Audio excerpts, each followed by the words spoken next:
As a young girl, my best friend was Rofesso, a cobbler's son. He had no interest whatsoever in shoes or the making of them. We would meet in the blue fields, throw off our shoes and run.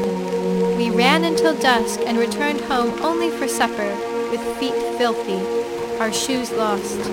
As we grew, our friendship also grew into affection and ultimately a deep, abiding love. The kind of love that knows you are only half of a whole. Let's jump across the gap.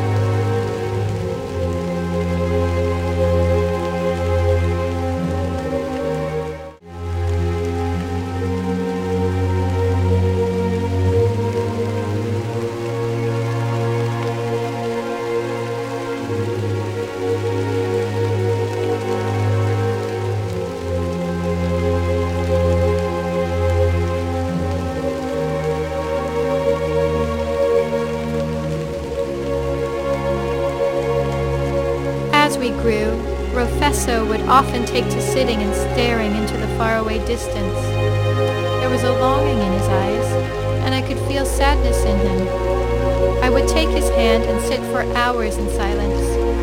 On one such occasion, as we watched the sun setting, the late summer breeze in our hair, he looked at me and kissed me on the forehead. He said, "I have to go." My heart collapsed in my chest.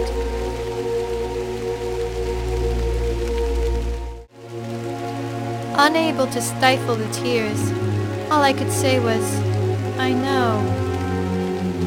As he rose to depart into the great unknown, I asked, "Aren't you afraid of being alone?" "Yes," he said, "my fear is great that I may never see you again, but the fear of living an empty and meaningless life is far greater. Forgive me, Lula." He turned and began to walk away from me.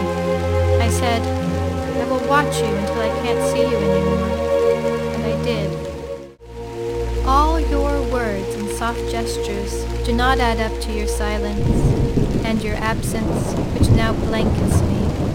Such funny sounds you made as we lay on carpets of moss. You put a flower in my hair and marveled at your work. I suffered sweetly your platitudes and knew you would be forever unmoved by me.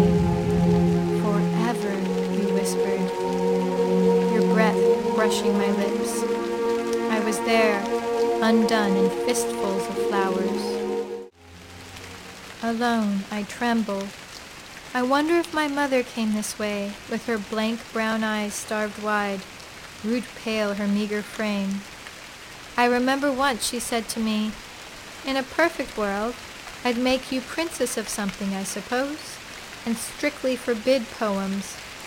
Sweetly she sighed, but fearful to look upon, thin as cracked lips curling painfully up at the edges. I am only air swelling her gorgon mouth.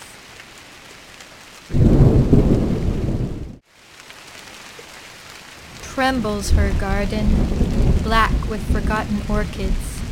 I think of stairs where you padded softly, of terminal halls where you paced out the heart, and father's own hut, a wooden vault with dust and black willows scraping the walls.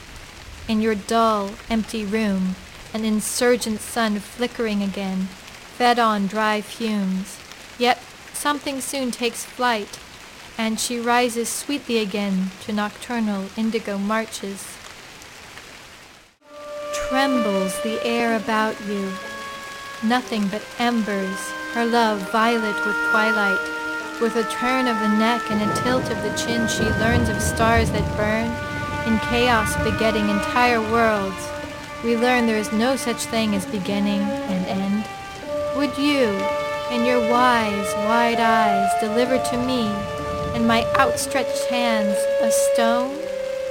Crochet me into your sleep, weaving dreams in poetry from this darkly fraying patch. "Don't let it take all your life to learn you were alive," she said to me one drizzly dawn. How my blood swelled with you. In your world, you must be 1,000 feet tall, stunned by your own grandeur. Angled, mystical, not ungraceful Colossus. You dismiss me with coolly delivered denouements. You always knew the proper place to end a poem. I feel you wringing them out, leaving the universe crippled in comparison. If you will, tear the sky and be satisfied. I never said you were beautiful, but my hands may know the texture of closed eyelids, jawline, and perhaps that cheekbone you furrowed with creaks, afraid of only age, of yawning paralytic time, and the absolute center you could forever unfind, and otherwise trusted mirrors. I cannot reach this thing inside. Instead, hope falls through your trembling fingers, confounding even the sky.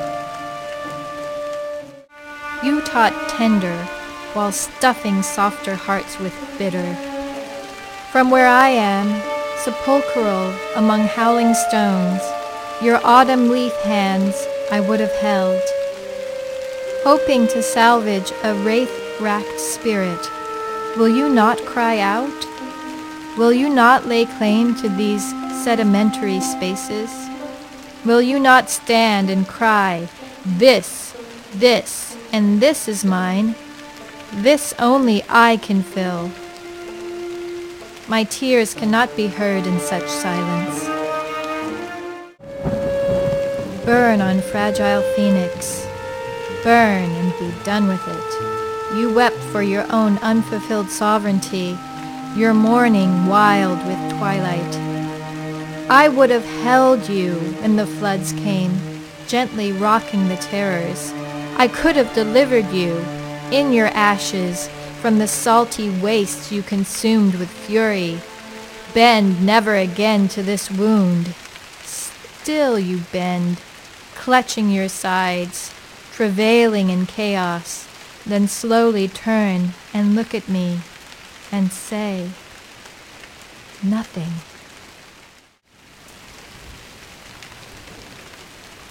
Still I wander this dark world, bootless on blackthorn, adrift on an empty sea. I wonder if she walked this way, by what dreams lulled. I see her slender fingers, chewed up nails and all, trying to humbly fit themselves around gigantic teacups. There is something in it that makes me sad. I just wish I could tell you. I wish I could have told you. Maybe together we could have understood.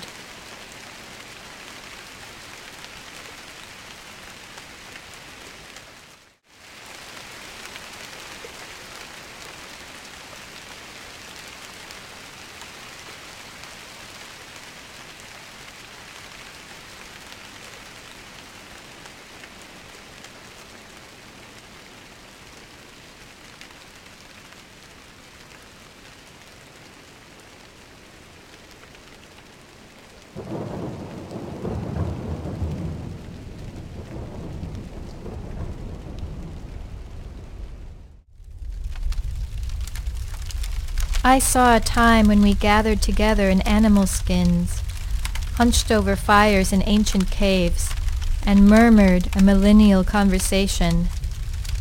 Under the aegis of leaf wine, I gather my furs about me and stare into the flames. A torch song of fire opals, languid as salamanders, a writhing nest of fire snakes, lazy ribbons of flame. A dream within a dream, lovelier than death, more beautiful than night.